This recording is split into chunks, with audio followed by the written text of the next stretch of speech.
All right, guys, happy Labor Day. So I have a special treat for you today. It's almost autumn here, and I find this note to be a perfect note to wear during the autumn months. I'm talking about a fruity note of plum, and this is a plum focused video, plum focused deep dive video. And I've got, several fragrances here, 50, somewhere around that count of plum fragrances, and you're going to want to tune in and watch the video all the way through. So do you enjoy this note? I think one of the most popular fragrances happens to be Plum Japonais, but that's been discontinued. I have it here, although I wanted to highlight a few other discontinued fragrances. I decided not to, but I am highlighting that here because there's a few fragrances I'm going to recommend that do remind me of Plum Japonais. So you're going to want to check those out. But I got some really awesome plum focused fragrances for you guys today. I've got almost 3 pages of fragrances here. And so we're going to talk about these fragrances. Before I do though, if you caught over the weekend, we dropped an amazing mystery box and we still have some more kits available.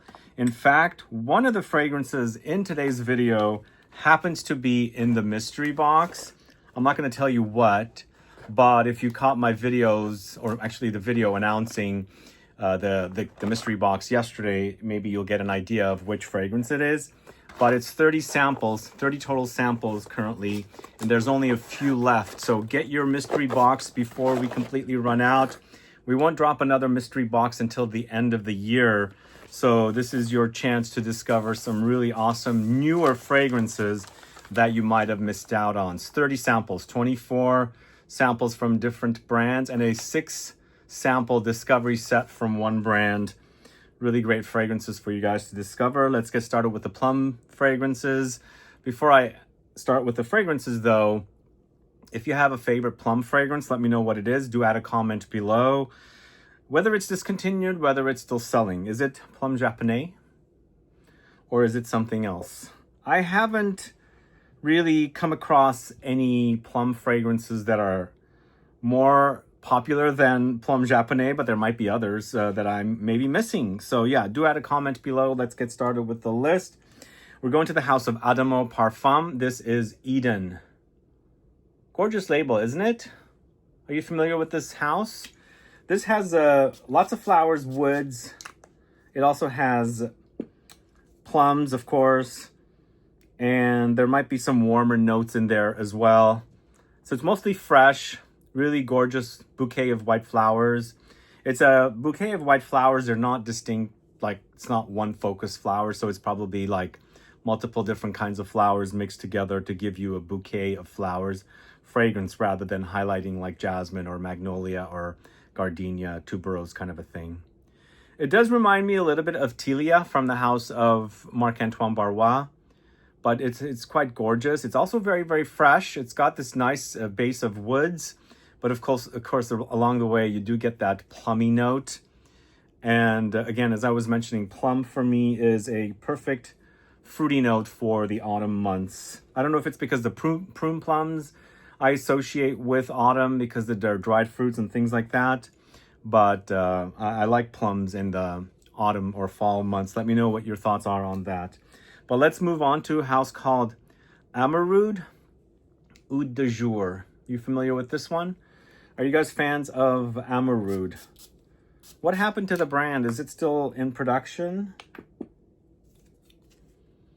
So this is a mostly woody experience with a slight fruitiness thrown in coming from the plums that are in here. So there's a freshness about it. So most likely it's the like a fresh plum or raw plum rather than dried or things like that. But along the way, there's a lot of spices. There's peppery spices here. There's also some smoky spices. And the oud in this doesn't act very animalic and things like that. It's most likely like an accord. I mean, I like oud fragrances that don't go too animalic. Do I like the real stuff? Yes, I do once in a while, but if it gets extremely animalic, it's not for me. I don't like overly animalic fragrances. I want to enjoy smelling the fragrances I'm wearing, and I don't want to be challenged by it. Sometimes it's nice to be challenged. I much prefer to be challenged with musks than oud personally, because I like the way musks smell and I can handle a little bit more of animalics. But oud in the end, it's woods. So, but here it's a nice fusion of lots of woods, spicy, a bit smoky, very peppery, with the lusciousness of the plum in there. So that's Oud du Jour from the house of AMOUROUD. Next, we're going to a fragrance house called ANFAS. This is MADA. Don't know if there's a site I'm supposed to show. MADA. Are you a fan of ANFAS? Let me know. Add a comment below.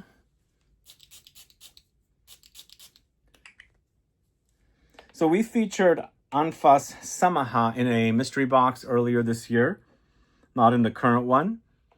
But this is a kind of a Middle Eastern take on woods, spices, with this juiciness of plums, raw plums, ripe plums, but not dry plums.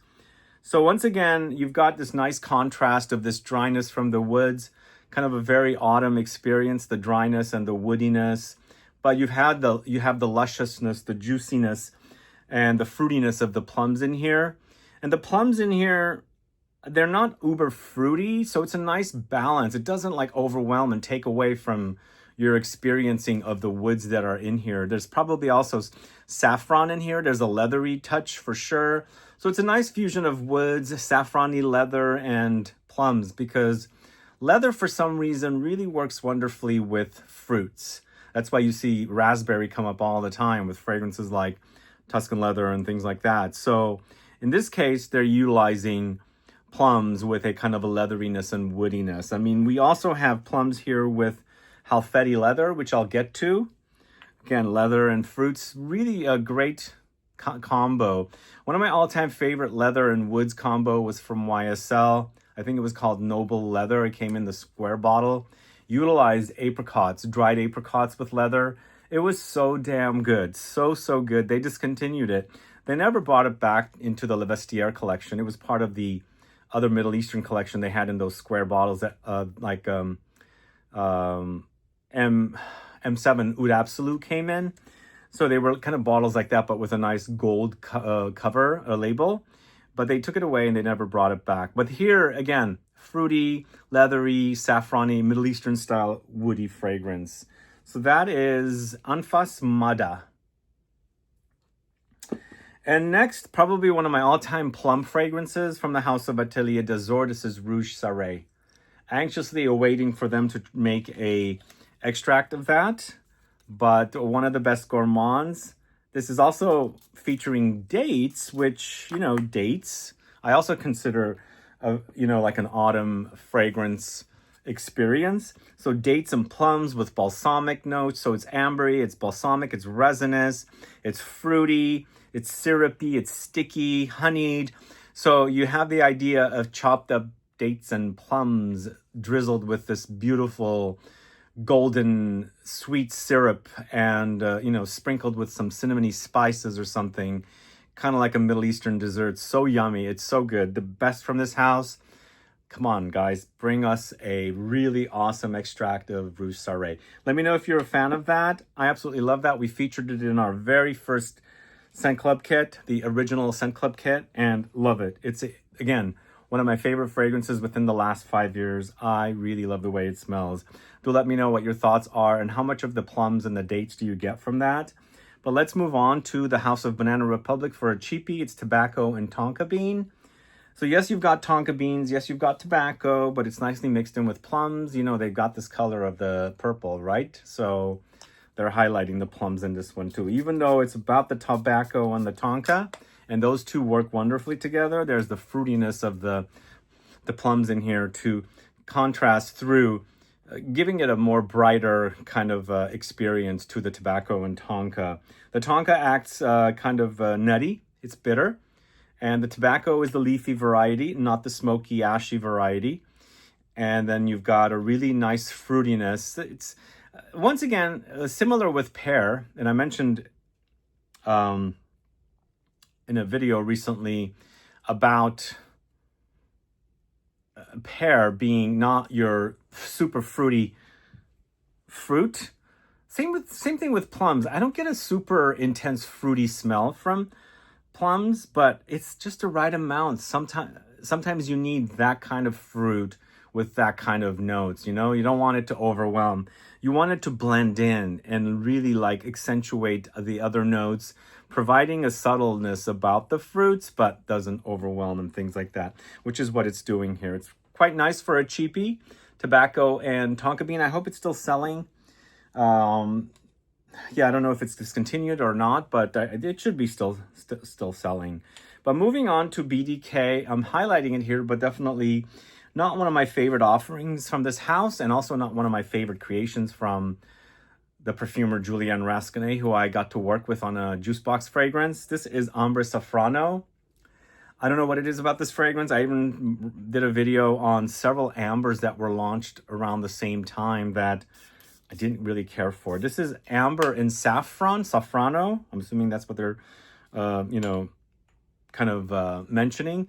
But for some reason, it's an unexciting fragrance. I don't know why. I just don't get it, or it doesn't click with me. I don't like the way it smells. It's a leathery take on amber, and it's highlighting the saffron, so it's very saffron forward. And behind it all, there are those kind of golden, kind of syrupy, kind of ambery notes. And hidden behind there is the saffron. It's hidden behind there. It's got a very Middle Eastern vibe, so it's smoky, it's incensey and things like that as well. But just kind of unexciting to me. I don't know why. I don't know if you guys are fans of this fragrance. Let me know if you are. Add a comment below. It's interesting also, Julian Rasconnay does use plums quite a bit. One of my favorite fragrances, Orchid Leather. Plums again, right? Definitely a top 10. I will give you guys a ranking at the end of the video.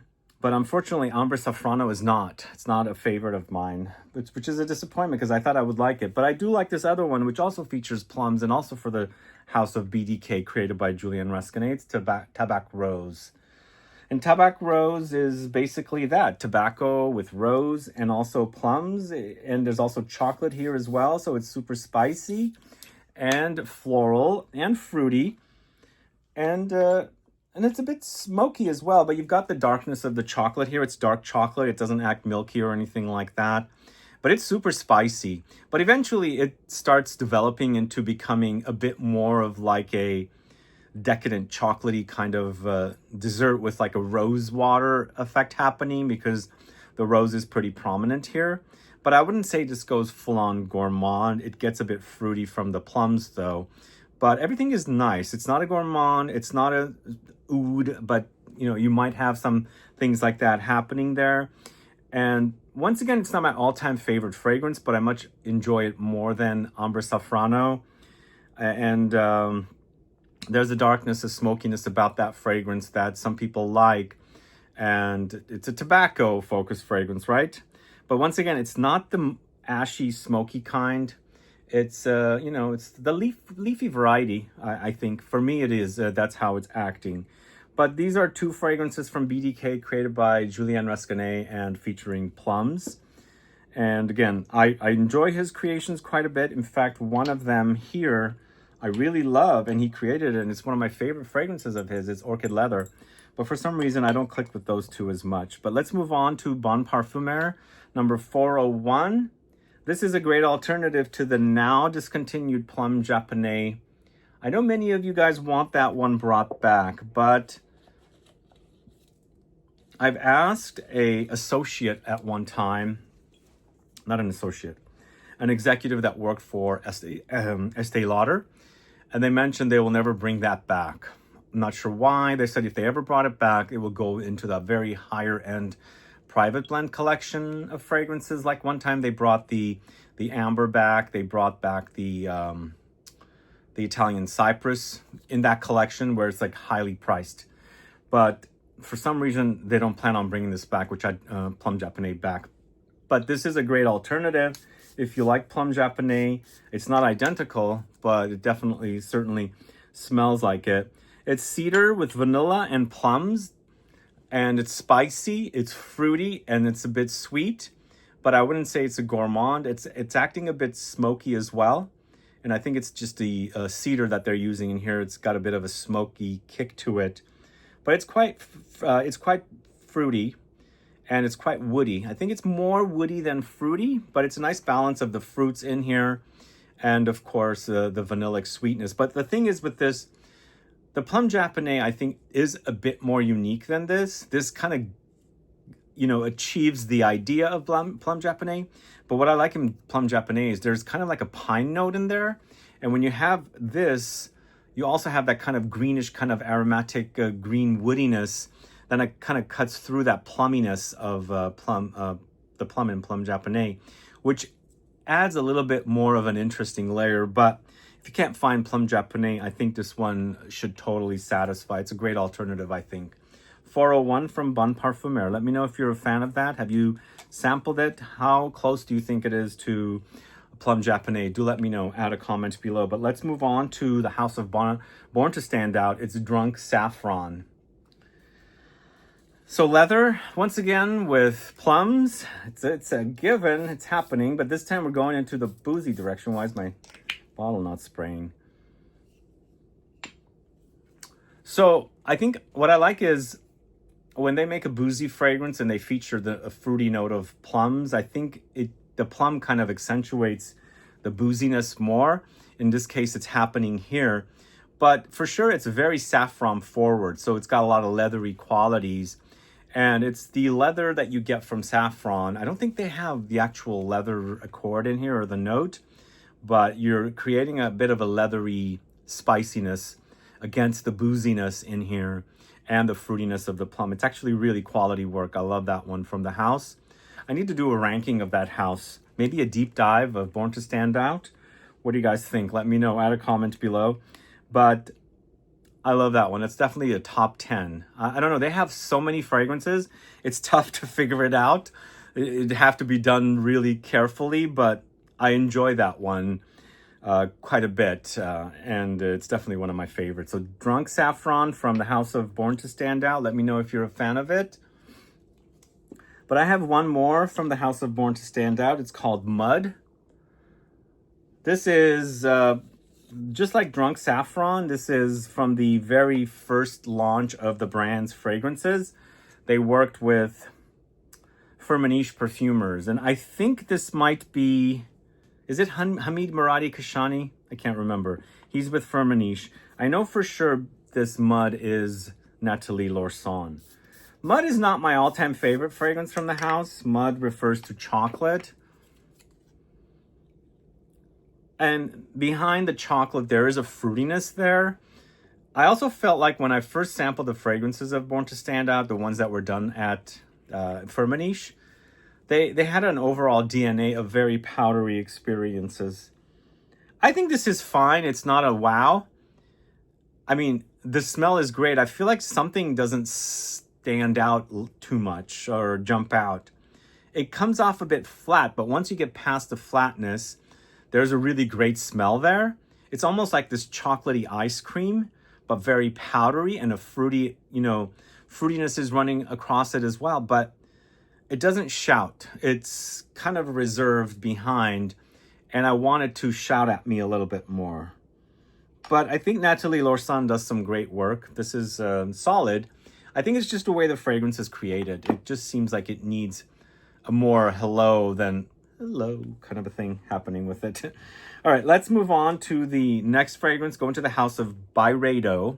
This is De Los Santos. So we're doing plums, but we're also doing Mirabelle plum, which I have had plenty in my lifetime. Really delicious. So there's the big juicy plums. There's also the prune plums. Then there's all kinds of varieties of other plums. There's green plums. The Mirabelle is a bit on the yellow side. There's all kinds of varieties of plums. I absolutely love all of them. Just don't eat too many. Hint, hint. But with De Los Santos, it's a really wonderful, dry, powdery, musky offering with a contrast of this slightly boozy fruitiness of the plums in there. I think BYREDO House creates some amazing smells. I think a lot of them are created by Jérôme Épinay. I sometimes wish they were a bit more beefy, but I was just complaining about Mud from Born to Stand Out. I feel like De Los Santos does a little bit more shouting than Mud does, but I think it's just the style of fragrance. It feels a bit ethereal, powdery and airy, but when you focus on it, there's a really great smell there, you know? It's super sexy, but I just wish it was a bit more substantial. But as far as the smell goes, it smells super amazing. I like that powdery muskiness. It's a bit leathery as well, but you know, you've got the contrast of the plums in there. Super fruity, but not overdosed with too much fruitiness.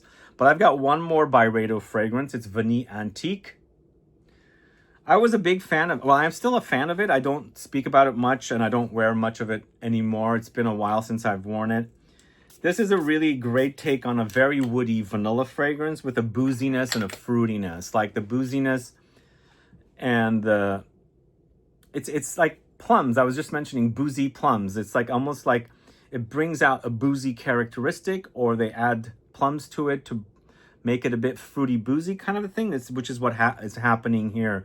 But there's a lot of woods here with the syrupiness of the vanilla. It's also quite thick and dense. It's a really great long-lasting fragrance, even though it's an extrait de parfum. These small bottles are extrait de parfum, as you can see. But it smells really great. I love a boozy vanilla. It's not about gourmand. It's more about the vanilla with a lot of wood. So I wouldn't really necessarily call that a super cakey, caramelly, sticky gourmand. It's just really of highlighting vanilla with a woody booziness and, of course, the fruitiness with the plums in there as well. Solid fragrance. Both of those are really great. BYREDO, like I said, does some great releases. I sometimes wish they were a bit more potent, but I think the clientele likes that, so they're not going to listen to me, obviously. All right, the next one is a classic fragrance, going to the house of Cacharel. It's Lulu. It's from the 80s. It's a woman's fragrance. It's a white floral balm. It does smell a bit classic. I have a friend who loves this. She's from Europe. She's, you know, into a lot of fragrances, but she brought a bottle back. She said she bought from the airport, and you know, there's no tax there. I was telling her it's online for like $30 or whatever the price is on this 50 ml, and she didn't believe that it was authentic. Well, I would know, but getting past that, this is a white floral balm. Super spicy and super white floral creamy. Slightly bubblegumish as well. There's a slight candy-ish vibe in here. And then, of course, behind all of that, there is the fruitiness of the plums. So I wouldn't say the plums are the star note here. It's all about the white flowers. But it helps the white flowers creates a bit of a fruitiness. I thought that it might be a bit old school, but for some reason today it's not smelling as old school, and I've had this bottle since pre-pandemic. So I bought it around 2019. I actually really love the bottle. I wish the older bottle was still around, but they don't have that older bottle because it looked a little bit more ornamental. This is a bit more simplistic, but they've kept the color of the bottle. Who's a fan of this? Let me know. You can probably get it for about $30. It's a cheapie, if it's still selling, which I'm hope it is. All right, I had to pause there to straighten out the table, but we're moving on to a house called Comtesse de Parfums. This is also a Julian Rasquinet fragrance. This is Salala. So this brand puts the names of their perfumers. I recently featured one of their other fragrances in a marine fragrances video created by Ramon Monegal. This is created by Julian Rasquinet, and it features plums. He does like plums. So there is something similar about this that's with Ambre Safrano, but I prefer this one over the Ambre Safrano. The Ambre Safrano from BDK doesn't get as fruity as I wanted it to be. This one does get fruity and also gets rosy. So it doesn't smell like TABAC Rose from BDK. It smells more like Ambre Safrano because there's saffron in here. I'm smelling it quite a bit. But it's actually done much better. In the end, Ambre Safrano, I think that what they were trying to do is mesh saffron and amber, so create a leather amber combo. I think that's the combo I don't care for. Here, it's a bit sweeter. the rose and the saffron is acting a bit sweeter against more of an ambery kind of Middle Eastern, slightly oudi kind of direction. Not one of my all-time favorite fragrances, but I enjoy this one more than the BDK Ambre Safrano. So that's Salala. But between all of these fragrances from Julian Rasconnais, I much prefer, really, really love Orchid Leather. It's so good. I remember when I had blind bought that and ordered from either Selfridges or Harrods during the pandemic. I got it, never smelling it before. I was so happy, it was so good. It's become a favorite fragrance of mine. But next, going to the house of Dior, it's TABAC Color. TABAC Color, we don't know what the status of this fragrance is going to be. I'm going to go find out when I go to Europe. Last time I was in Europe, I stopped into the Dior Fragrances boutique on the Rue Saint-Honoré. She told me, the woman that's there, that's been there for years, and she knows me, she recognizes me. She told me that there's an uncertainty about these two, but New York City sales associate told me these will be removed from the US stores. I don't know when it's happening, be warned, but I think a lot of you guys are probably already pissed off at this fragrance and the whole brand and the Privé collection because they, changed the sizes of the bottles from these 250 ml bottles to 200 ml bottles. So, but what's this all about? It's a honeyed, fruity tobacco fragrance. It is smoky, but I think I'm getting more of a smoky note rather than tobacco smoke. It doesn't come off ashy in that way. It's more smoky to me, but I feel like it works. It creates that kind of a cigarette, tobacco kind of burning sensation with the fruitiness and also honeyed syrupiness as well. I like this one quite a bit. It's definitely one of my favorites. I prefer Vanilla Diorama, and if they still had Fève Delicieuses, I would prefer that, then Vanilla Diorama, then this. But still, this is a really wonderful offering. Another great creation from Francois de Marché, one that stands out, and it's really great compared to some of the stuff that FK has done.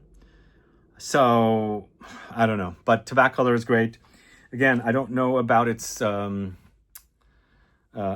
uncertain what's going to happen with it, but you guys take action the way you want to take action with that. Because the last time I reported that Fève Delicieuses was going to be discontinued, it took about 2 years for it to get discontinued. Finally, it did. So maybe it's going to take that long for that to get discontinued as well. Let's move on to Persephone'S Patchouli from Electimus London. This is a patchouli fragrance featuring plums. It's also kind of a green patchouli. And the patchouli and the plums working really gorgeously together. The patchouli's earthiness is a really nice contrast to the slight fruitiness of the plums. And it just gives this like a slight fruity depth to that earthiness of the patchouli in here. I wouldn't say this is a plum-focused fragrance. This is more about the earthiness of the patchouli. A bit greenness as well is happening here. It's not a chocolate cakey patchouli. It's more of a green, earthy kind of patchouli. But I like the way the plum comes in and it provides its subtle fruitiness against the patchouli that is in the Persephone'S Patchouli. It's actually quite sexy. And patchouli also has great lingering power, so I think that's a really great, solid one. I believe it's created by Christian Provenzano. That's Persephone'S Patchouli. We're going to the house of Francesca Bianchi next. It's a Voluptuous Oud. And Francesca Bianchi fragrances do highlight leather, orris, and things like that. Animalic notes sometimes. Here in this case, you've got a lot of oud. And you have the DNA of Francesca Bianchi fragrances. And she's also thrown in some plumminess in there as well. So I think the plumminess really does work here. It's because, the leather comes up with her fragrances quite frequently, the leather orris thing. So I think it's just another great note to add to the combo that we're familiar with her fragrances. I wouldn't say this is a super over-the-top fruity plum note, but that's just enough against that kind of... I feel like the oud that's in here is kind of damp and slight bit humid, muddy. But I think it's covered up by the DNA of the orris and the leathery touches in here. Not a super fruity fragrance. It's there just the right amount to kind of give it a, you know, a twist to the oudiness that's in there. So that is the Francesca Bianchi's Voluptuous Oud. I have to be honest, I prefer her Encounters a little more than Voluptuous Oud. In fact, I've worn plenty of Encounters. It's quite nice, but I think I don't know what the difference. I haven't compared the two. I should compare. This Encounters might be an easier oud. This seems a bit more challenging. So I prefer Encounters because it smells really, really awesome. This one I haven't gotten really close to, but as I'm testing it out now, it does seem like it's not over the top with the fruitiness of the plums. So next fragrance, we are at Frank Boclet. It's tobacco. Frank Boclet's tobacco does remind of Tobacco Vanille. And those of you that are familiar with Tobacco Vanille will recognize this. But it's Tobacco Vanille with the fruitiness of the plums. So it does have a twist to the familiar Tobacco Vanille DNA, but this time they're throwing in something fruity. And again, it's that fruit, the plum. It's not super fruity, but you'll notice it. It does maybe kind of give you a little bit of a Plum Japonais twist to Tobacco Vanille. So maybe layer Tobacco Vanille and Plum Japonais together kind of a thing. But you do have that here. It's definitely noticeable. And even though it's reminding me of Tobacco Vanille, there is the plum in there that reminds me of Plum Japonais kind of thing. So that's Tobacco by Frank Boclet. I discovered that quite a long time ago. Somewhere around, I don't know, 2013, somewhere around there. Actually, I discovered that brand in Germany at a department store called Kadewe in Berlin, actually. Anyway, then the rest is history. Let's move on to a house called Frappin. This is Bon Chauffé. Who's familiar with Frappin? Frappin is known for cognac, and they have a fragrance brand as well. Well, it's a cognac brand that also produces fragrance, I should say. This seems like a very holiday, spicy, syrupy, honeyed, fruity kind of a thing. And this brand does a lot of them. In fact, I could say this is kind of like their ingredients that go in to create their cognac before it starts fermenting and becomes the spirit, because it kind of has a booziness about it, but it's almost like it's unfinished booziness. It hasn't fully like become boozy yet, but it's in the process of, you know, as you just put it into the place where it ages, and then it's just starting to like gets fermented and turn into the booze. But it's super warm, spicy. It smells of holidays a bit. Maybe it's a bit like cider, fruity for sure, and ambery as well. Let me know if you're familiar with Bon Chauffé from the House of Frappin.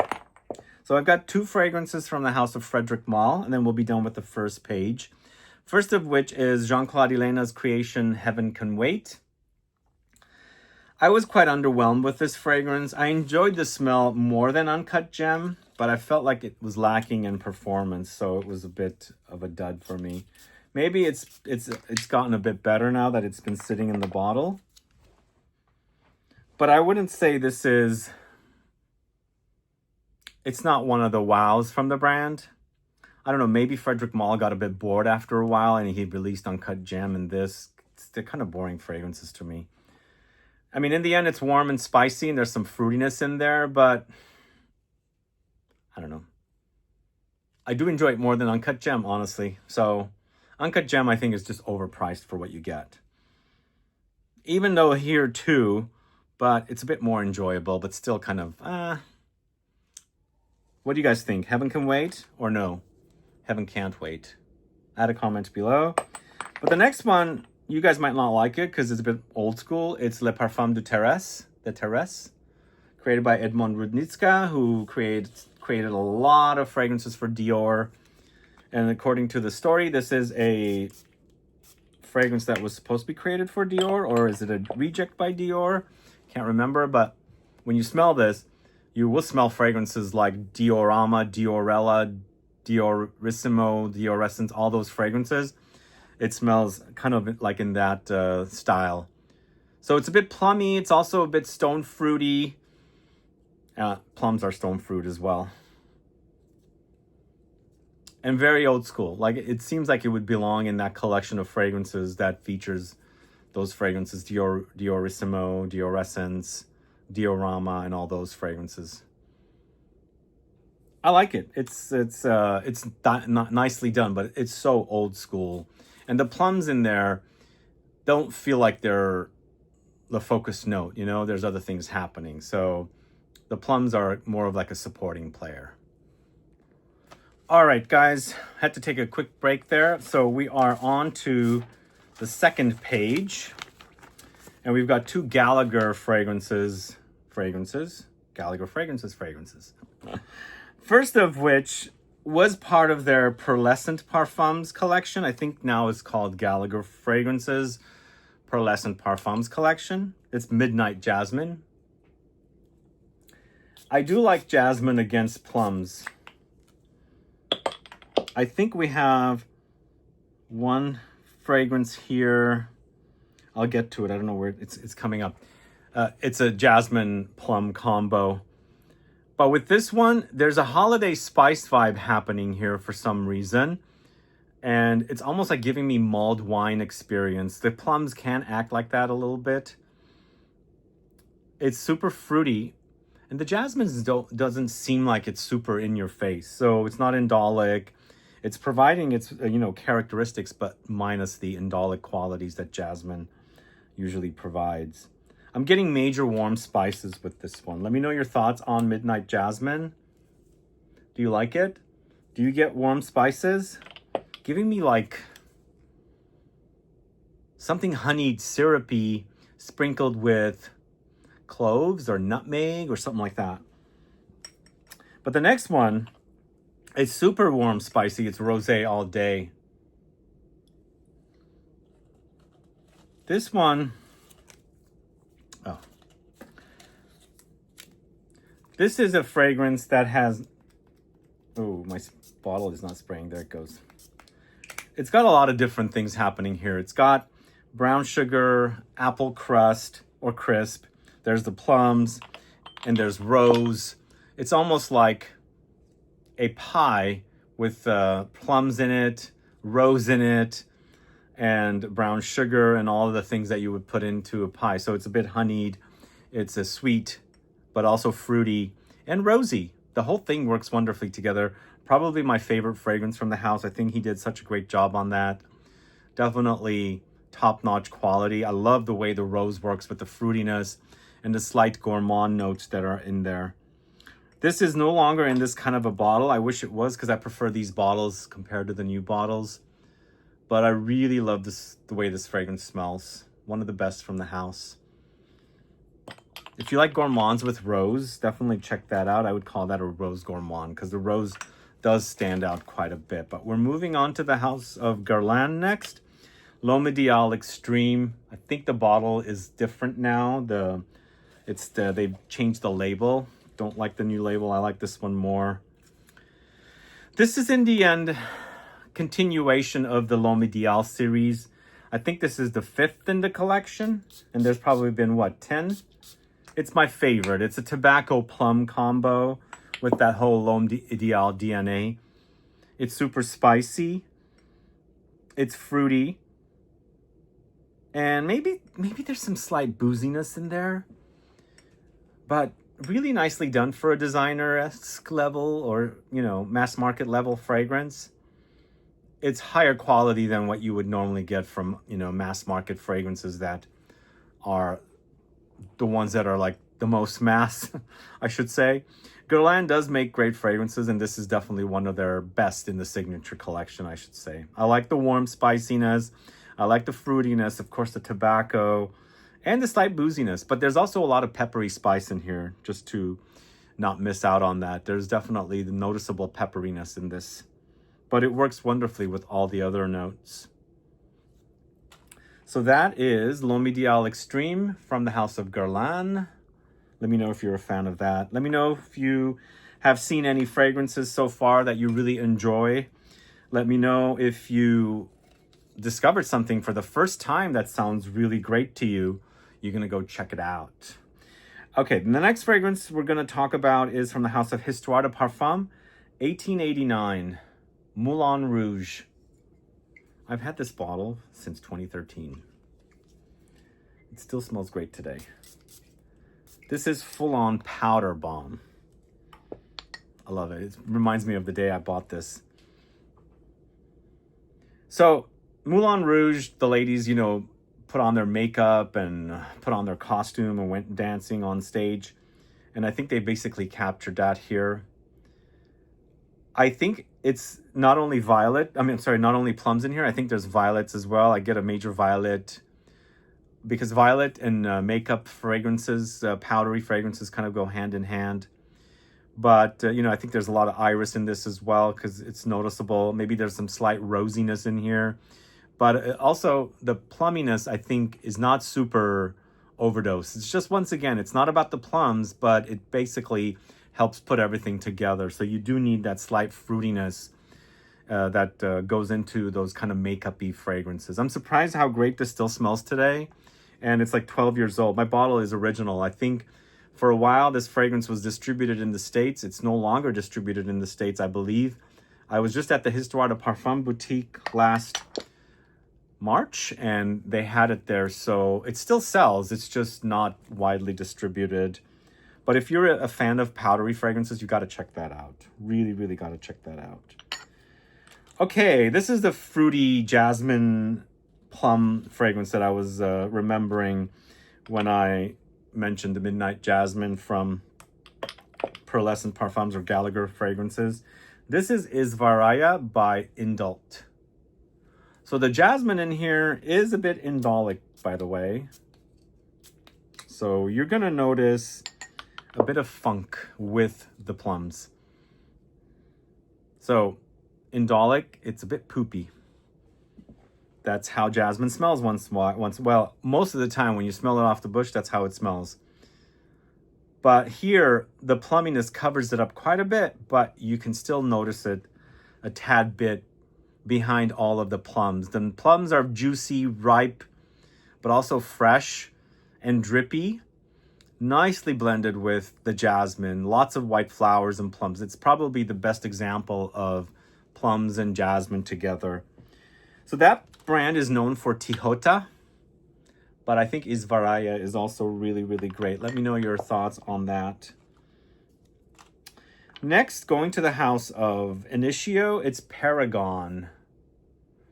I think Paragon is quite lovely. I'm not sure I would say it's my top 10. I got to remove some of these strips in here because there's some strips in here that are not the same and I don't want to use them. All right, Paragon is Initio Parfum's fruity plum fragrance. There's a fruitiness for sure. This is probably one of the fruitiest plums, and it is highlighting the plums. But there's also kind of a lacquered kind of touch about it. You get a kind of like a lacquered fruitiness in this. But it's super spicy, a bit boozy, for sure boozy. But if you want the plums in your face, this is definitely that. It's super, super plummy. And I like its juiciness. It's a bit powdery and very spicy as well. But spicy in a fruity way. I think that's definitely solid offering from the House of Initio. Paragon. So I recently spoke about this fragrance. In fact, I think it was last week. There was a promotion on a website, and all of the fragrances that were on the website of Jacques Fat were highly discounted. One of them was Rosso Epicurio. In the end, it's a tuberose balm, but there's a lot of red fruits in it. Certainly has a bubblegummy effect happening, but the red fruits, of course, the plums gives it that kind of a red kind of twist to the fragrance. And it certainly adds a fruity layer. But when you're mixing it up with that tuberose, the tuberose is prominent. It's the main note here. It's so super strong. You get a bubblegummy effect, but it's also very, very spicy, very fruity, syrupy, and intensely white floral. Not my all-time favorite, and I don't even know if they have any stock left. I hope they do. If they do and you like the sound of this, grab yourself a bottle, especially if you like white flowers. It's the kind of white flowers that almost also, I should say, it's the kind of tuberose that's also kind of lily-like, because there's some spices in here that are reminding me of the spiciness of the lily in Lee Mediterranean from Frederick Malle. But we do definitely know that there's differences between tuberose and lily. And even though these do smell different because they're different flowers, the spiciness of the fragrance here kind of reminds me of the spiciness of the lily in Lee's Mediterranean, or Lee Mediterranean from Frederick Malle. So that is Rosso Epicurio. Did you get yourself a discounted bottle? I think a 50 ml was like 17 bucks. All right, next going to the house of Jill Sander. It's number 4, a classic fragrance for the ladies. It's probably the most famous of Jill Sander's fragrances. It's probably why it's still selling. Jill Sander is under Coty. And Jill Sander also has launched this collection, which is now at Bloomingdale's. Bloomingdale's online carries that line, and I recommend that line. But going back to the number 4, that's a super, super delicious tuberose fragrance. Tuberose and other floral notes. I actually like the tuberose in this one a little more than the Rosso Epicurio. It's got a kind of an ambery effect against the freshness of the, and also the greenness of the tuberose in this. And it's also super spicy.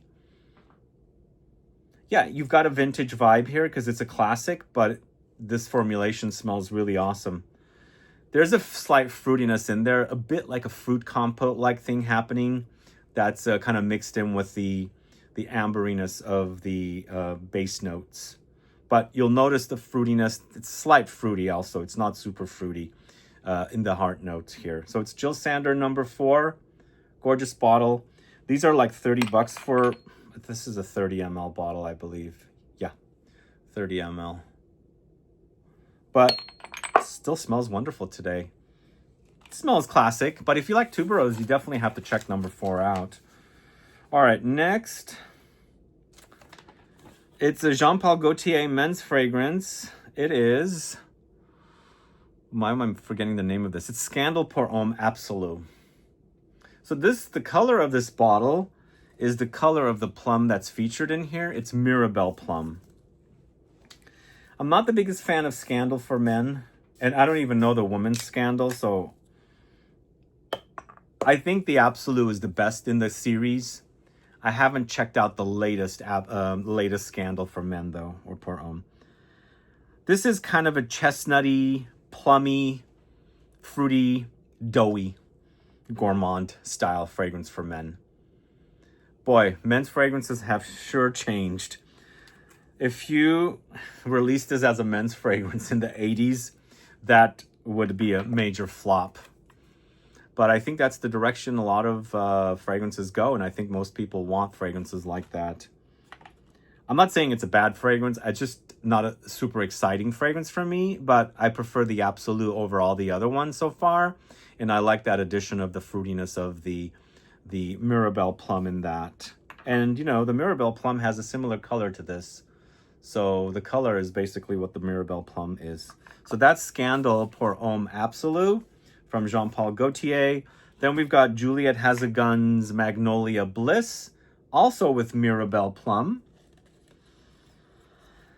Let me know if you guys have had Mirabelle Plum. There's a plum that grows in, well, they sell them in French supermarkets and at, you know, stores that sell fruits and vegetables. It's not the Mirabelle Plum color. That's this color. It's more green and yellow. Oh my God, it's so good. Whenever I see those, I get a little bag of them. Again, you don't want to eat too many because I'm obsessed with the flavor of plums. I kind of also like my fruits a bit on the tart side. So I make sure to get those plums because they're so delicious. They don't sell them here and I can't find them on trees to pick them myself. But Magnolia Bliss, on the other hand, so Magnolia has a slight fruitiness, but it's also a little lemony. And what they've done with the Mirabelle Plum in Magnolia Bliss is they brought out the fruitiness a little bit more. So it's this kind of a juicy, luscious kind of fruitiness with a very creamy white floral effect of the Magnolia. It might come off a bit simplistic, but it's a great fruity floral fragrance that's super fresh and perfect to wear in the summertime. It's also kind of feminine leaning, so I think this is probably not for men to embrace and enjoy, but some guys that like fruity florals would probably appreciate it, because it's, in the end, it's a very fresh fragrance, and rather than overdosing with citruses, it's a flower and a fruit that's the major prominent notes of the fragrance. So that's Magnolia Bliss from the House of Juliet Has a Gun. Then we've got a fragrance. Which one is it? From Kajal. This is Masa. Masa is it's an interesting fragrance. Not my all-time fragrance from this house. In the end, it's fruity, but it's also kind of marine, I think. But it's so super spicy. It has a slight marine effect happening, but it's got an amber effect in the base as well. But I feel like there's like cardamom or some kind of Middle Eastern spices in there. And it's also kind of coming off very sticky, syrupy as well. I find it to be pleasant. It's just not my all-time wow fragrance. And the plum in here also doesn't seem like it's super in your face. But the way I think the plum is provided here, even though it's providing a fruitiness, it's not standing out too much like it's a plum. It's just some kind of a non-distinct fruitiness for me against the spiciness and also the stickiness, the ambery, woody touches of the fragrance. Let me know if you're a fan of Masa. Add a comment below. We're going to the House of Latafa next. This is Teriyaki Intense. Not teriyaki intense, but teriyaki intense. Anyway, this is the intense take on teriyaki. Who's a fan of the original? Who's a fan of the intense? The intense does have a pretty prominent plum note. It's also kind of smoky and it's darker than the original, whereas the original is more gourmand. I wouldn't call this a gourmand, but it's gourmand light. But lots of woods and some slight fruitiness with, you know, those gourmand touches kind of showing up behind the scenes. I can't decide which I like more. I kind of like both and hate both, kind of. Not my all-time favorite fragrances. I almost feel like they need to be blended together and layered to bring out each of the fragrances and to create something a bit more of a balance. Like, I feel like Teriyaki has gone to one side and Teriyaki Intense has gone to the other side. I want them to meet in the middle to give you a balance of both. Anyway, but you've got the fruitiness here. It's not super fruity, but it's there to accentuate the fragrance against all the other notes.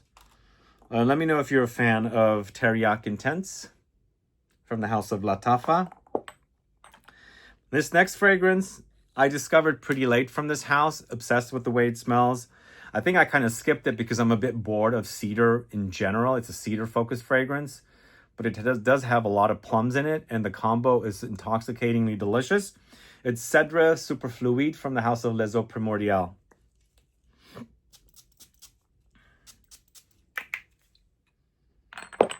I love it. In general, I really love the DNA of this house, and I like the fact that they use the same perfumers, and from one fragrance to the other, it's cohesive. It'll remind you of one another, and you get familiar with that smell. And once you end up liking that smell, you know you're going to kind of like the other ones. Sometimes you like it more than the one you were smelling before. Sometimes you like it less. And so that's what happened with me with this brand. Really dug the DNA and really fell in love with it. Now sometimes I discover something from the past that I hadn't discovered before, really enjoy it. What I like about it here is, once again, it's kind of got like a lacquered, polished, woody effect. And I think it's the plums contrasted with the cedar that's providing that. So it provides this slight fruitiness against the cedar wood, but you also have a lot of peppery spices and some musks under there as well. Together, it's super intoxicatingly delicious. And again, I skipped it because I thought, oh, cedar, gonna be a boring fragrance. Because I always feel like cedar can get boring, even though I love the way cedar chips smells like when you put them in your closet to fight against moths and things like that. But I should never judge a book by its cover. I always should check it, even though I think, okay, that's going to be a boring fragrance, because that's what I thought about this. And I skipped it and I smelled it and I'm like, wow, I really love the way the plums work with the cedar note in this. So this is Cèdre Superfluide from the house of Les Eaux Primordiales. Check that out if you like the combo of cedar and plums, and also check out my cedar focused fragrances video that is featured in that video as well. Let's move on to the house of M. Micallef. This is Ananda. In the end, this is a mimosa slash fruity fragrance, fruity notes combo. It's also feminine leaning, and I feel like there's floral notes in this as well, a lot of them. In addition to the mimosa, which is very prominent here, I do get a lot of other transparent kind of floral notes. But contrasted with fruits coming in to give you this fresh, fruity, floral combo. And the mimosa has a slight almondiness as well. It's quite powdery. So this fragrance gives me like cool, crisp, fresh spring floral kind of a combo smell. So gives me the idea of flowers freshly bloomed in the springtime, contrasted with the flowers and things like that. It does lean feminine, I have to be honest. I think it will suit perfectly for a young lady. But let me know your thoughts on Ananda from M. Micallef.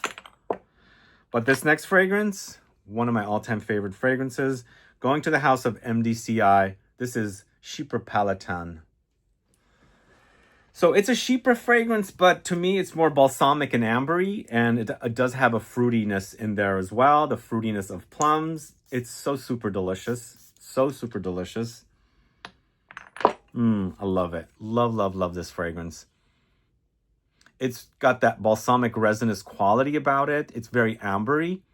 And it's not your traditional Chypre. Like, Chypre fragrances are normally not like this. This is a Bertrand de Chauffour creation.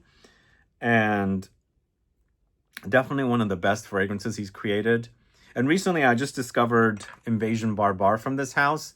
Also totally blown away. But this still remains my favorite, because I like this style of fragrance a lot more than Invasion Barbare. I like warmer, spicier, ambery kind of fragrances. And this is top notch. And the plums in here are not necessarily in your face. It's not about the plums, but it adds that slight layer of fruitiness under there when you're smelling the fragrance that provides a slight, contrast with everything else going on. But what I also like about this, there is musky. Something musky is under there. If it's a Chypre, then they're utilizing oak moss, and I think that's creating a fuzziness, a slight fuzzy, musky quality that the oak moss provides. But it's so awesome. So, so good. Definitely top notch. This will be top 10 here for plum fragrances. So it's MDCI's Chypre Palatine right there. So next, I didn't pull the next fragrance. I'm going to have to pull it. All right, I decided to find it and bring it here. It's a fragrance from the house of Nishane. Wait, no, I'm skipping some stuff. Sorry. Okay, let me look at my list. Okay, we are at Mind Games. Mind Games has a fragrance called Mentor. Who's a fan of Mind Games fragrances? Do let me know. Add a comment below.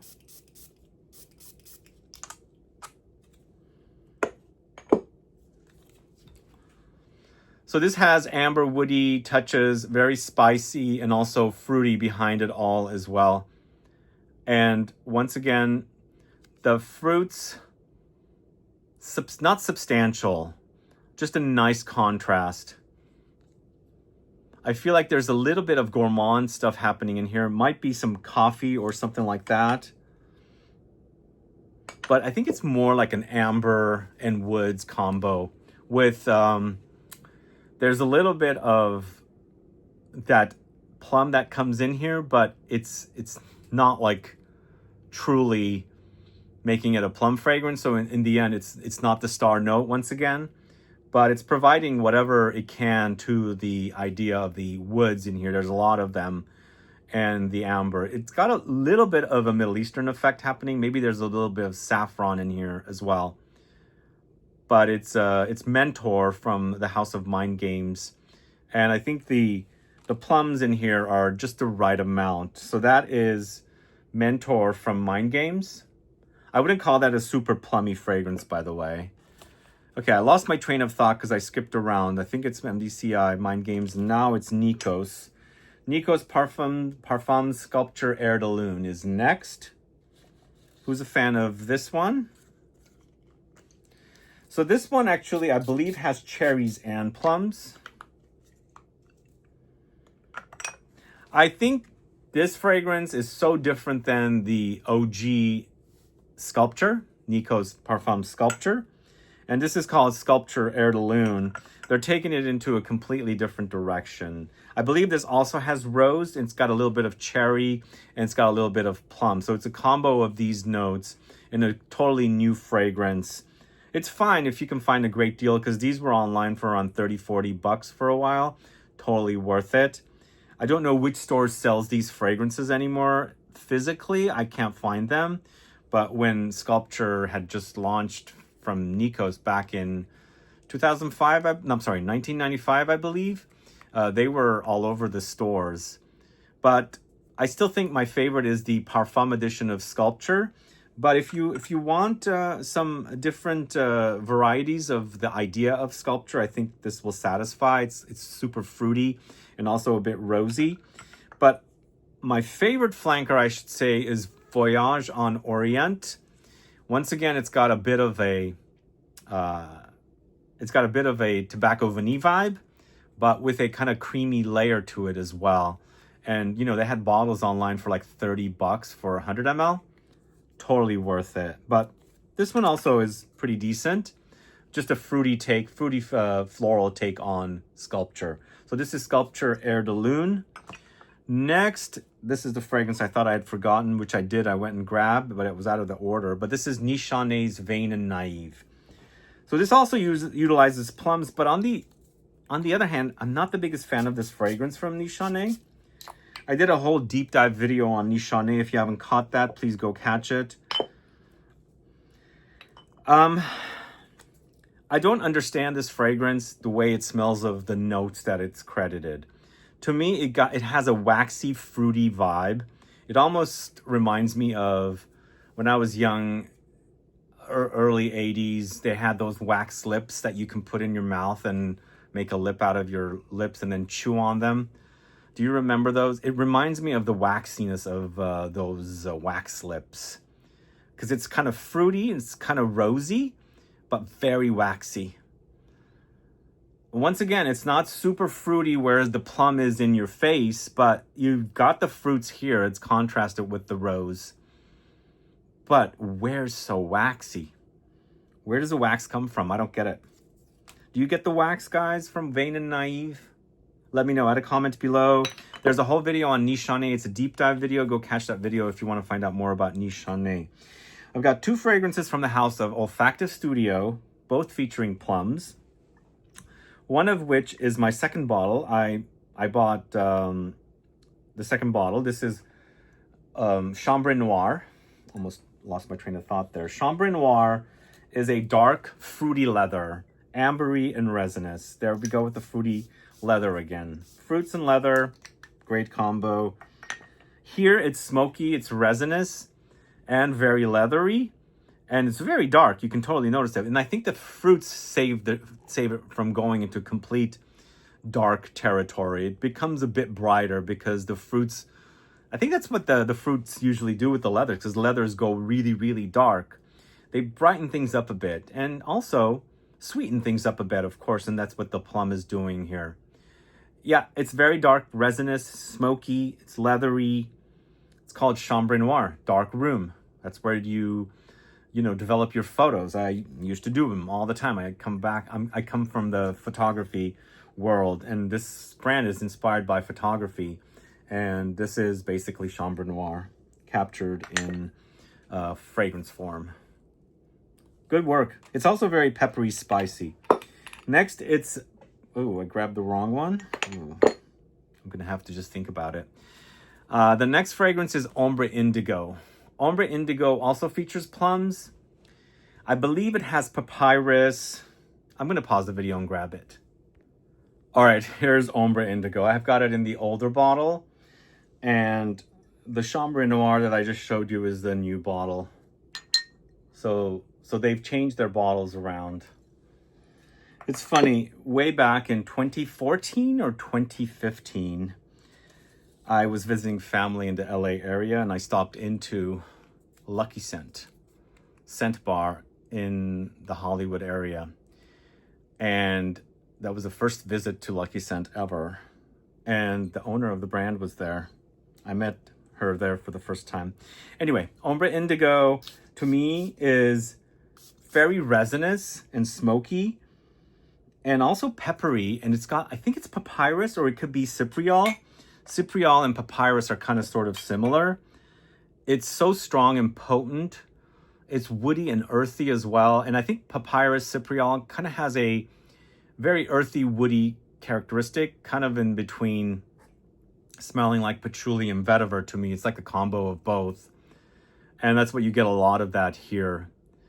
I think this is also the note that people say smells like pickle juice in Santal 33. So you might get that a little bit here, but it's so dark and smoky. And the color of the juice is also really, really great. I don't know if it's still the same in the new bottle, but in this, I really love the color. And also I love it. So like a little swimming pool. Anyway, let me know if you're a fan of Ombre Indigo. See, the thing is with that one, the plums, where do the plums come from? It's not about the plums once again. I think Chambre Noir is more about the plums than Ombre Indigo.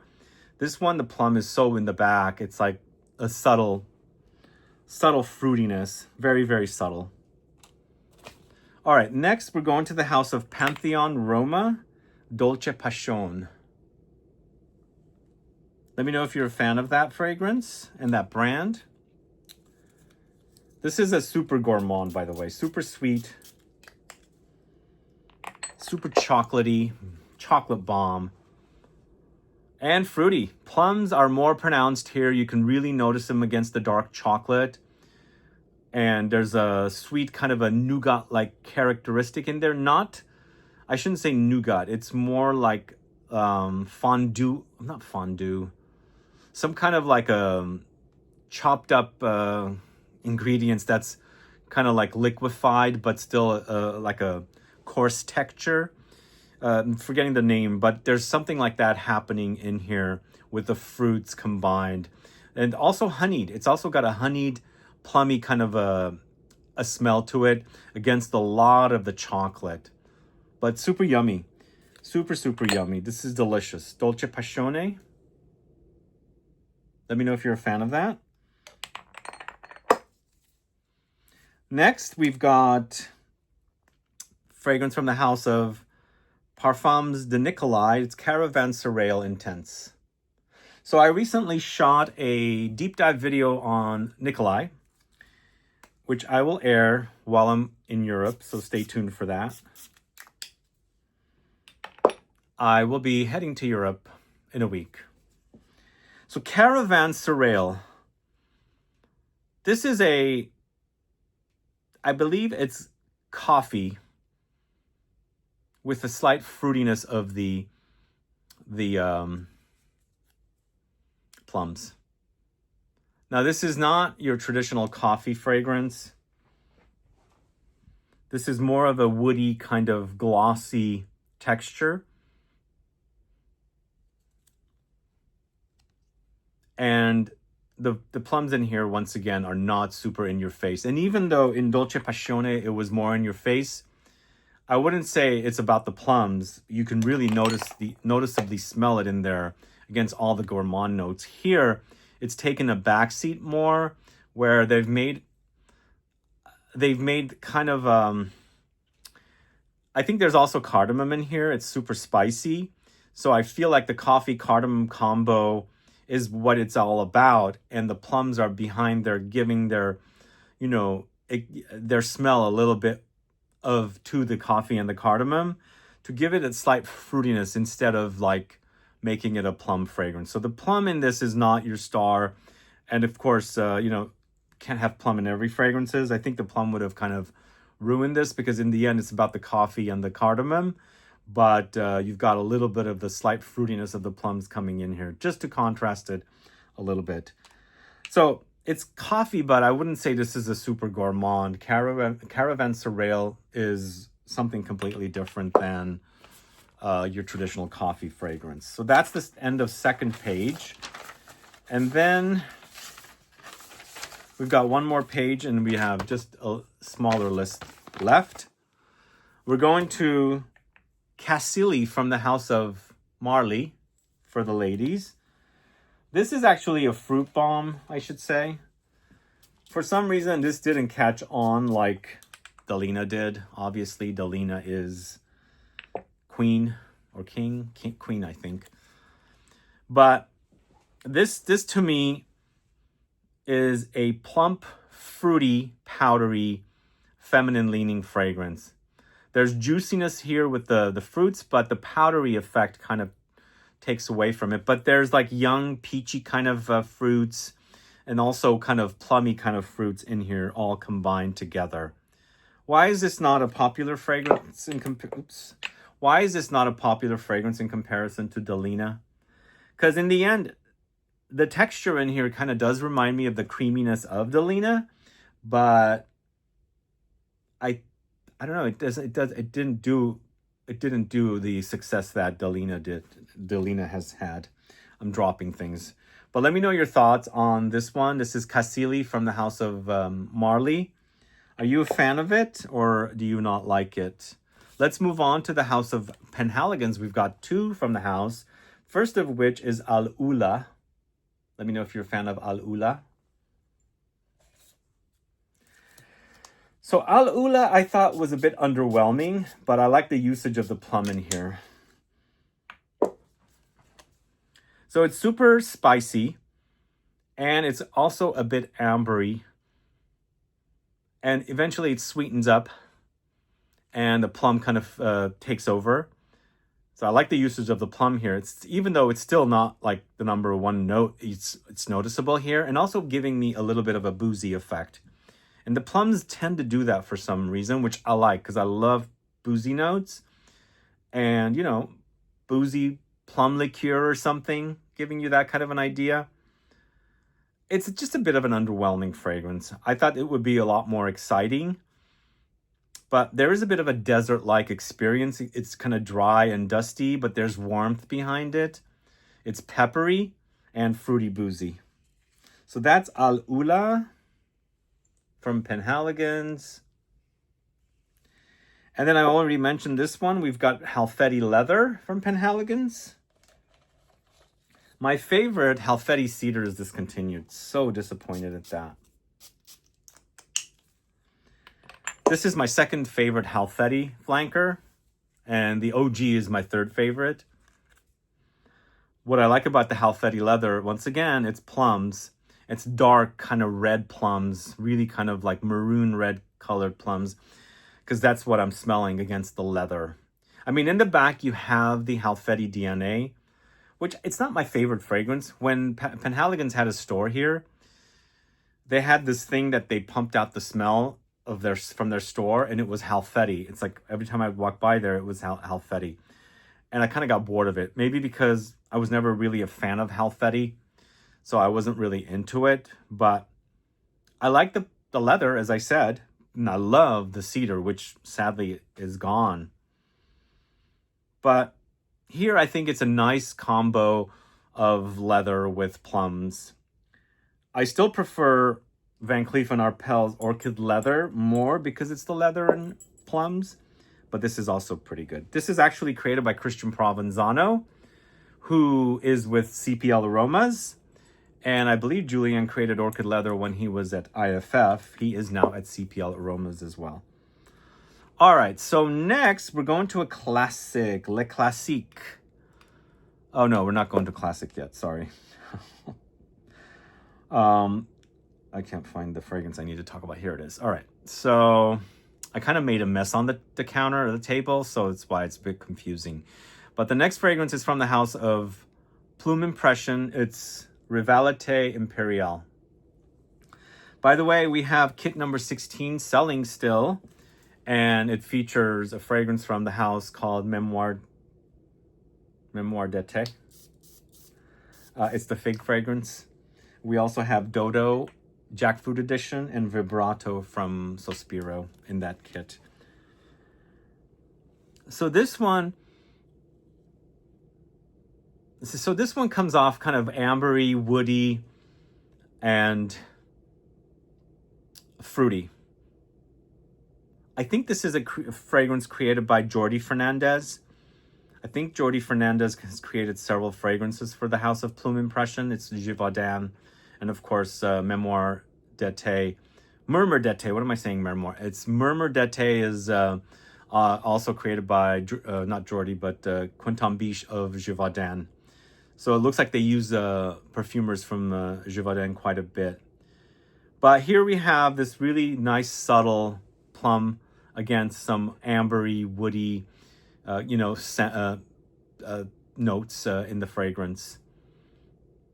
The plum, I think, is not like the star, but it's also noticeable, and it provides its fruitiness in the fragrance.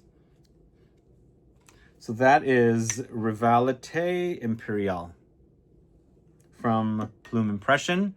Next, we've got the classic. It's another feminine fragrance. It's Femme by Rocha. And I recently featured this in a haul video. So in the haul video, I mentioned that it smelled a bit like it was reformulated too much. I took it out and sampled it before this video. It's kind of smelling better. And I can notice the fruitiness back there for sure. But this is a naughty fragrance. It's got sweaty animalic funk about it. I feel like it's called Femme. This is a lady at the end of the day kind of a thing. Very sweaty, musky, and fruity. I think there's a lot of cumin in this. It's a cumin spice. It's giving us that spiciness, the muskiness, the sweatiness. That kind of smells a little bit like Salome from Papillon. But this is, that smells much better. The Papillon Perfumery Salome. This, you can tell it's like it's lost its luster. It's gone through a lot of changes. They've kept it as best as they can, but they've pulled things out and put things in that you can use and taken out the things that you can't use anymore in perfumes. So it's why it's not really at its best. But still, I think you can totally understand the fragrance. Femme by Rocha. Subtle amount of plums, and it's the right kind of fruit to put in that fragrance. All right, next we've got a fragrance from the house of Tiziana Terenzi. It's called Borea. I used to speak a lot about this one. What happened to this brand? They got removed completely from Neiman Marcus. I think they no longer work with their distributor. This is one of my favorite fragrances from the house. It's super powdery. Almost giving me like almond powder touches. And behind it all, fruity. It's got this... It definitely has a fruit or fruity notes that's not super in your face fruity. But you'll notice the plums faintly. I think it also has a bit of coconutty touch. Super powdery to me. Once again, it's not about the plums here. The plums just, advance the fragrance, take it to the next level. But here,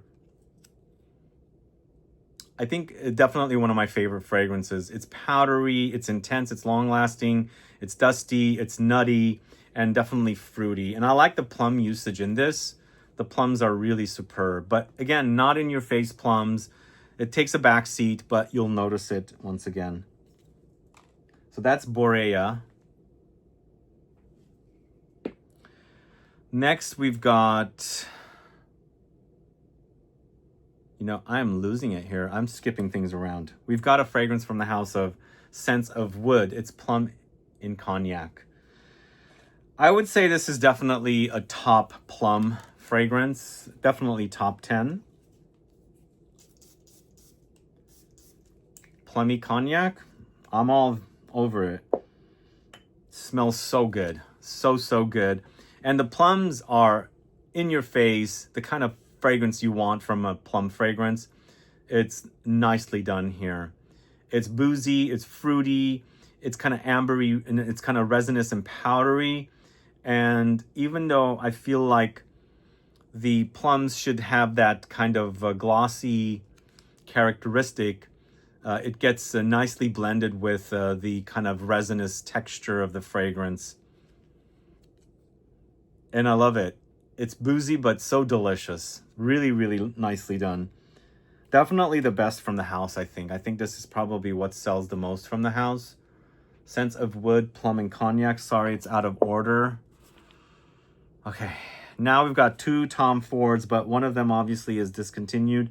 First, it's Black Orchid Parfum. So it's the end of the day. So this is the Parfum edition of the Eau de Parfum, and obviously they also just launched the Reserve. And if you haven't noticed, they are using Tilda Swinton as the spokesperson for that fragrance. But for me, I really enjoyed the Parfum more than the Eau de Parfum, but now that they have the Reserve, they no longer feature the plummy note, but I still get a little bit of plum in that as well. But here, the plum provides a plum liqueur vibe, which is super awesome, and also really spicy, and it makes for a really wonderful fragrance. It's not as prominent, the plum is not as prominent as the last fragrance, the Scents of Wood, but it's pretty noticeable here, and it's what makes the fragrance better than the original. I like the original quite a bit, but never really loved it, and I started really enjoying it here in the Parfum edition, and I really love it in the Reserve now, even though there's no mention of plums in there. But really great fragrance. Black Orchid from Tom Ford in the Parfum concentration. Really great usage of plums. And of course, I already mentioned the Plum Japonais. It is discontinued, hard to find, but there's a really great version of it you can get called Smoky Plum. And they've tried to recreate Plum Japonais as best as they can. It's almost identical. It's probably one of the best I've found to come really close to Plum Japonais. And it does have that kind of greenness running throughout it that I mentioned Plum Japonais has at the beginning of the video. It's got kind of like a pine greenness, a pine spiciness that contrasts through the rest of the notes that are in the fragrance. And if you haven't tried Smoky Plum, it's also fairly inexpensive. I highly recommend you try it. So this is Smoky Plum from the House of Athena. A great alt for Tom Ford Plum Japonais. Then we've got a fragrance called Whisper from the House of Tumi. And it's once again a feminine targeted release.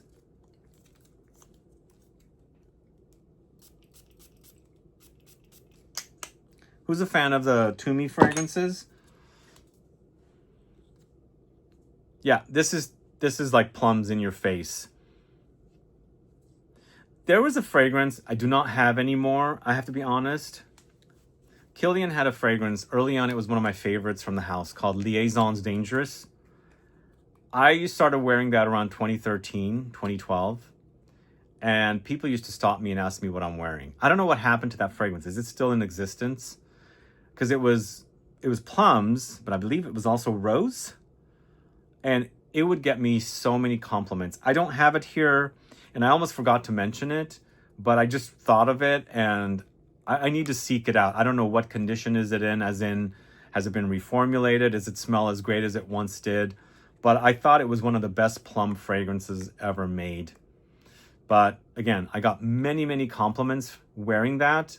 I don't know if it's still in existence. Probably it is, but not one of the most sought after or the most popular. Obviously, it's Angel Share, but I went through a lot of the Liaisons Dangerous from Kilian, and again, I got lots of compliments. This fragrance kind of reminds me of it, but also a bit more mass market and also a bit more feminine leaning. So the plum's really prominent, but I also feel like there's rosiness in here, maybe a bit of violet as well. It's also a bit sweeter than the Liaisons Dangerous. And that's kind of why I thought of that fragrance, because it reminded me of it, or it reminds me of it. And I had completely forgotten about Liaisons Dangerous. Let me know if you are a fan of Liaisons Dangerous from Kilian. And if you've worn it, have you gotten the same kind of reception by people interacting and saying you smell great? Because I used to get all kinds of compliments, but I haven't worn it for probably 11 years, maybe 10 years. And it was a favorite of mine for a long time. But yeah, this one gives me that kind of a vibe. This is To Me Whisper. Not as good, but kind of somewhat close. Sweeter and a bit more mass market and also a bit more feminine. Okay, next, Trussardi's Uomo Levriero Collection Limited Edition. And I picked this one up because I really love this bottle. And because also it's a limited edition, but turns out it has a plummy note in it. Who's a fan of Trussardi fragrances? Not many people talk about this Italian house. It's fresh and woody and fruity. The fruits are just the right amount, giving you that slight fruitiness and a bit booziness as well. Not over the top, but it's very woody and spicy. Maybe slight ambre in the dry down. It's not a wow fragrance, but it's pleasant. It's a nice masculine offering from mass market brand with a great looking bottle. Kind of looks like a duck head, but I think it's a dog. It's got that gold on the side. Let me know if you're familiar with this. That is called Uomo Levriero Collection Limited Edition from Trussardi. Next, we've got Nuit Nomade Ambre Khanjar. Who's a fan of this one? To me, this is a great amber.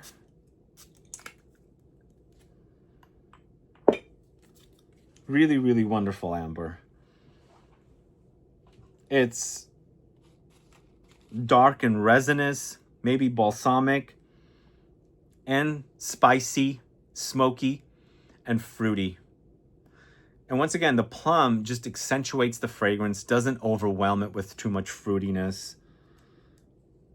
But a really, really gorgeous amber. There's so many great ambers out there, and this is definitely one of them.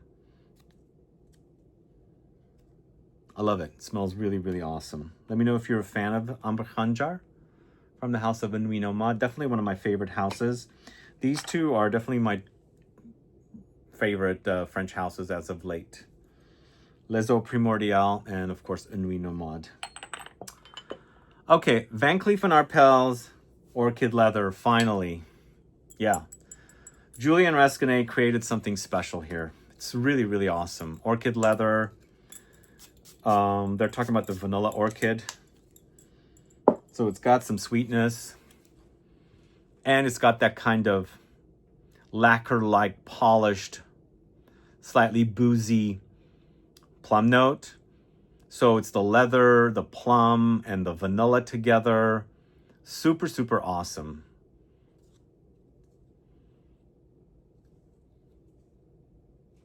Really delicious, guys.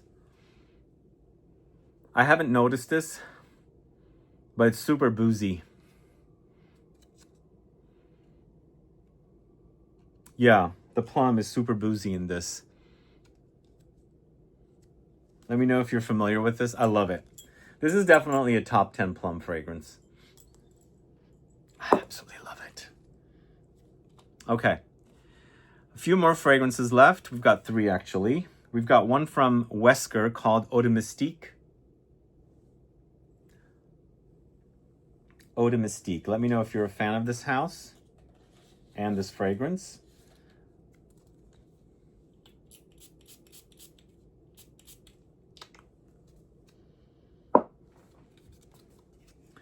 So once again, this is kind of an ambery fragrance with an overdose of flowers. There's freshness here, it's spices, and also fruits. I personally think this is the best fragrance from this house, hands down. They did a great job on it. It smells great. It smells original.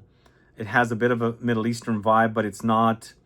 It's got a lot of ambery touches, and of course, it's contrasted with the slight fruitiness of the plum note in here. Don't get me wrong, though. There is a lot of flowers here, and it's just working beautifully together. So that is Eau de Mystique from Wesker. And this has become a favorite of mine from the house of Xerjoff, Louis XV, Louis 15, 17, 22. It has plums in it. It's a very modern take on a fougere. I love it.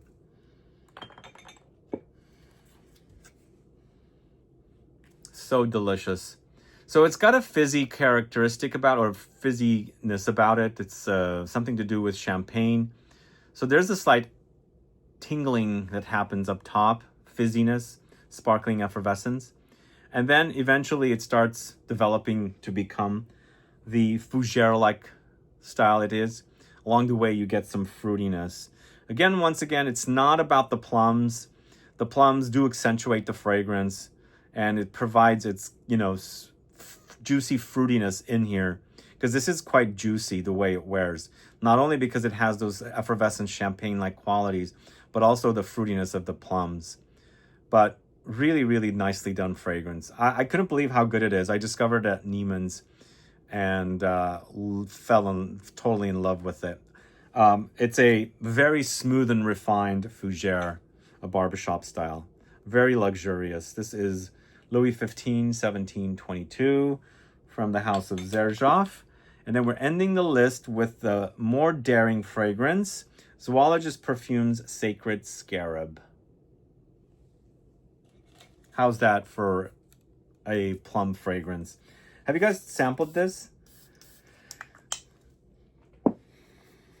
This one has a lot of plums, and it's actually the tart kind of plums. Tart and fruity, but the fragrance itself is super daring. It's a bit animalic, but it's nicely done by Sultan Pasha. But you have to be at the right place and the right time to wear this, because it's got a lot going on. It goes through a lot. There's also wine note in here, I believe, like red wine. There's a lot of different things happening, but it starts off super fruity and juicy. And the fruitiness lingers on, but other things kind of take over. It becomes more daring, challenging, animalic, intense. But that's the last fragrance I'm talking about. This is from the house of Zoologist Perfumes. It's Sacred Scarab, created by Sultan Pasha. And that's the end of the list of plum fragrances, guys. What are your thoughts on these fragrances? Sorry for a couple of the mix-ups. I'm going to have to... I think it should be fine. I didn't have too many pauses throughout the video, but let me know your thoughts on these fragrances. Do add a comment below. If you've discovered something that you want to check out, let me know which fragrance it was. And if you have a favorite plum fragrance I did not discuss today, do also let me know so I can check it out, because I really do enjoy plum in fragrances. I like to discover more. And also, if you haven't bought your mystery box, we still have a few more, as I said. Please take advantage of it right away. These are going to be shipped at the end of the week. And yeah, get your kit before we completely run out. It's 30 samples.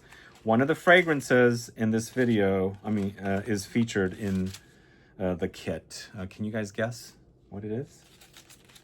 Anyway, thanks so much for watching today's video, guys. If you have any questions or comments, please list below. Please make sure to subscribe to the channel. Click the bell icon so you'll be notified for all future videos. And also give a thumbs up for this video so it helps with the algorithm. See you later. Bye-bye.